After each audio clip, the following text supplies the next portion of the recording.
So I want to talk about the battles in the Black Sea, because right at the start of this war, everyone kind of discounted Ukrainian naval ability, and nobody can blame anyone for that. I mean, the Russian Navy is gigantic in comparison to the Ukrainian Navy. Right at the start of the war, in the first 24 hours, the Ukrainian Navy, in a practical, standing sense, ceased to exist or ceased combat operations basically entirely.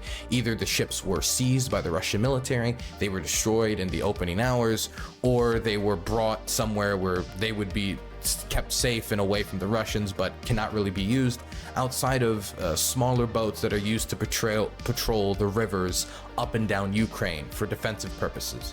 So besides that, the Ukrainian Navy basically ceased to exist as a sailing, traditional Navy sense. But that didn't mean that all the employees who work for the Navy or the combat on the water ceased. That is not necessarily true. And so the Ukrainians have to figure out a way to combat this gigantic Russian naval fleet with very little money and very little, you would say, naval power on their side. And so what they've not really resorted to, but relied on to harass the Russian Navy is missiles, which they have used to target different Russian naval ships and have forced those ships to move back. That's actually what happened with the sinking of the Moskova. Sometimes it's aerial-borne drones, but more and more we're seeing naval drones. These are drones that are basically little boats. I don't know if any of you guys ever had like a little remote control boat when you were a kid. I had one. Actually, I had a remote control submarine. It was a very cool bath toy when I was a baby. But how it works is they take this tiny little boat, looks kind of like maybe, the size smaller than a kayak, a very small naval, you couldn't fit a person in it, but what you can fit is a ton of explosives, and it's remote control. And they put it on the water and it sails as fast as they can towards the ship they want to target. And by the time that the Russians see it as it's coming up on the ship, it's already too late. They can't use the bigger naval guns that they have on board. They have to rely on small arms fire to try to destroy it. Maybe like a bazooka, a rifle, something like that. But a lot of times it's too late. It rams into the boat and it puts it out of commission. And we've seen now twice over the last few days this happening. But in both instances, it is actually a quite big story, not because this is the first time this has happened. This has happened before. It's because in the first instance, we saw an operation go further than we've ever seen when it comes to these drones, which potentially means that the Ukrainians from Odessa can reach all the way to the Russian Black Sea ports on the other side of the Kerch Bridge, which means that in the Black Sea, not many Russian ports are actually safe from Ukrainian naval drones that could go and harass and destroy their navy, go harass and destroy their ships, which that's already a big statement. That's a really big story. This is actually what I'm talking about here. Russian warship appears damaged after Ukrainian drone attack on Black Sea port of Novorossiysk. Now, Novorossiysk is not on the on Crimea, on the Crimean Peninsula. It's not here. It's actually here. And if you look how far away Odessa is up here, that means they would have had to launch this drone from Odessa all the way around here, hundreds of miles, before reaching the area over here. Now, I don't think I need to tell you what that means for the Russian Navy.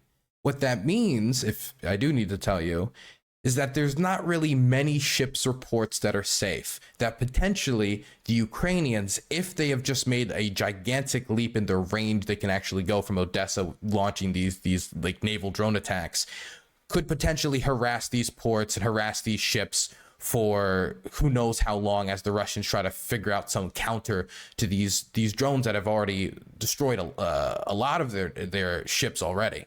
So this is already a big blow to the Russians. And so initially they didn't even want to admit it. When this first happened, they said that the ship actually destroyed the naval vessel, the drone that was sent to attack it, that they stopped it. That was quickly countered by two pieces of evidence. The first piece of evidence is the Ukrainians released footage of this naval drone attacking the ship, and you can clearly see, I'll just fast forward, you don't need to see the whole thing, but you can clearly see that it gets right up to the ship, before ramming into the side of it and then disconnecting his video feed because it exploded. And in case you believe like somehow they stopped it and this video wasn't enough proof, here is a picture of the boat being dragged along because it was damaged by the drone. But this isn't the only naval update that I wanted to tell you guys about. It's this new potential fear of the waves that the Russian Navy is going to have in the Black Sea. Another naval update isn't that the traditional battleships and destroyers and cruisers are at risk, but now Russian tankers, Russian transport ships are at risk. About, I think it was 2 days ago now, I'm sorry we're talking about this a little late, but this happened during the weekend.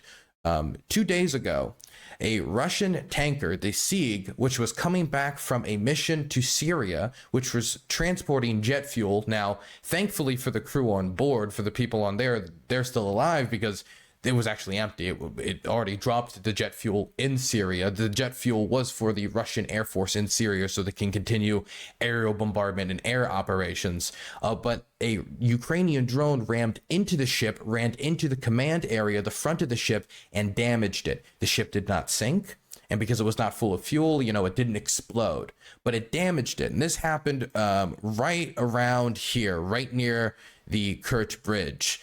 And the Ukrainian government basically said after this attack on this oil tanker is that, look, and I'm gonna not say it exact word for word, but I'm gonna give you the general feeling of what they said. The Russians have been attacking Ukrainian civilian shipping and saying that all of our ships are now stopped from being able to move because they will destroy it, because maybe it's transporting weapons, and they no longer respect the grain deal. And if all of Ukrainian shipping has been harassed and destroyed and denied for the entirety of this war, now they're going to treat Russian ships as supporting the war effort. If there are ships in this area, in the Black Sea, flying the Russian flag, they will now be targeted by the Ukrainian Navy. They now cannot guarantee their safety in the Black Sea. Not only are they not guaranteeing their safety in the Black Sea, but they're giving these ships and these ship operators about 2 weeks to get the hell out of Dodge and dip, because so they don't get hurt or they don't get destroyed by the Ukrainian Navy. Now, not only does this possibly further strain Russian transport of fuel into the international markets, does this not only possibly strain the Russian supply of the war effort in Crimea, because it's going to be harder for them to move ships if they're possibly getting harassed by drones. Not only will this possibly lead to the destruction of Ukrainian transport ships, which of course can be expensive, but just from a practical sense, these ships have to be insured. And this was actually something Peter Zeihan brought up, and it actually was very interesting to me. It was very interesting to me, and I didn't think about it. Who's going to insure these ships? If it's already difficult to insure ships that are going into like a war zone area, but if a government is explicitly stating that they are going to target these ships moving from these ports, who are going to insure these ships? Who's going to put the money on to insure these ships? This could have potentially disastrous effects on Russian trade in the region, depending on how the Russians respond and if they're able to stop these Ukrainian drone attacks or not. And so far, they haven't shown an ability to. And the Russians, of course, are mad about these developments. Not only is it potentially terrible for their economy, potentially terrible for their navy, and the Ukrainian naval potential has just skyrocketed for where they can harass and destroy Russian ships. They have responded, as you would expect, by saying that they're going to punish Ukraine for their drone attacks on their naval vessels, both the oil tanker and the Russian ship at the naval base. How they're going to punish Ukraine for this, I don't know exactly. Whether it's going to be more Shahed drones, whether it was the versions that were developed in Russia or in Iran itself. Maybe they're going to launch more at civilian cities. Maybe they're going to destroy Odessa and bomb it even more than the recent bombing campaign they've done in the area to try to cripple Ukraine's grain export potential by targeting storehouses, by targeting the loading bays where they can actually load the grain onto ships. I think maybe that might have been the moment where the Ukrainians were like, we can't not target not civilian shipping, because it wasn't a civilian ship in the way that it was transporting civilian goods. It was transporting jet fuel. So it's not, it was a transport ship, but to call it a civilian ship completely, I think is, being not 100% honest. But I think maybe it was that moment when they saw their loading bays and they saw their storehouses in Odessa getting destroyed that a decision might have been made that they are going to target Russian shipping as well, that they're going to target what they haven't targeted before and make these warnings publicly, because now what do they have to lose? The Russians are now showing that they are going to completely be unrestricted in their targeting of the Ukrainian economy, targeting of their shipping, even if it causes the ecological and economic collapse of a lot of these farming communities. Who cares? Because victory overall, that seems to be the Russian motive here. And so maybe that was what pushed the Ukrainians to make this extra step. But I'm not in the minds of Ukrainians. I don't want to make assumptions on their motives. But the naval war in the Black Sea is certainly heating up. Okay. There you go. Man. It's a crazy story, man. I'm really surprised that they were able to get a drone that far. It is very, very, very far for a naval drone. That's like hundreds of miles. That more than like doubles the length they have gotten before, doesn't it? Not, I mean, maybe not doubles, but it increases it by an exponential margin. You know, Peter Zeihan also made another. Why am I keep mentioning Peter Zeihan? But his video on this I thought was really interesting. If you guys want to go watch it, he had an interesting theory about how the Ukrainians pulled this off, because he said it was two ways. He said option one on how the Ukrainians pulled off this drone attack is that they exponentially just increased their range with their drone potential, which is what I am saying or assuming that the Ukrainians did, right? And that's because I have no evidence otherwise. And if you're the Ukrainian Navy and you're concentrated on basically nothing outside of the productions of these types of drones and these types of kind of renegade rebel attacks on Russian ships, and you're not worried about building battleships or battle cruisers or stuff like that, I don't think it's impossible. But the other theory that Peter Zeihan put forward was that a third-party actor assisted the Ukrainians, and that's why they got so far. And I was like, okay, that's not impossible. But then the actor he suggested was Turkey. He said it was Turkey. He said he doesn't know for sure it's Turkey, but he said the logic checks out. And his reasoning is that the Russian Navy has to concentrate on a lot of different areas. It has some concentration in Asia, has some concentration, of course, in the Baltic Sea, and of course it has concentration in the Black Sea. But the Turkish Navy has less areas to concentrate on. And before, well, the Turkish Navy might have thought that they had to be maybe a little bit more, attentive to Russian interests. After seeing the Russian Navy get humiliated with the Moskva being sunk, with its oil tankers being harassed, with its other ships being sunk and targeted by pretty simple drones, that maybe the Turks are no longer really that concerned about the Russian Navy and are happy to empower the Ukrainians in doing this.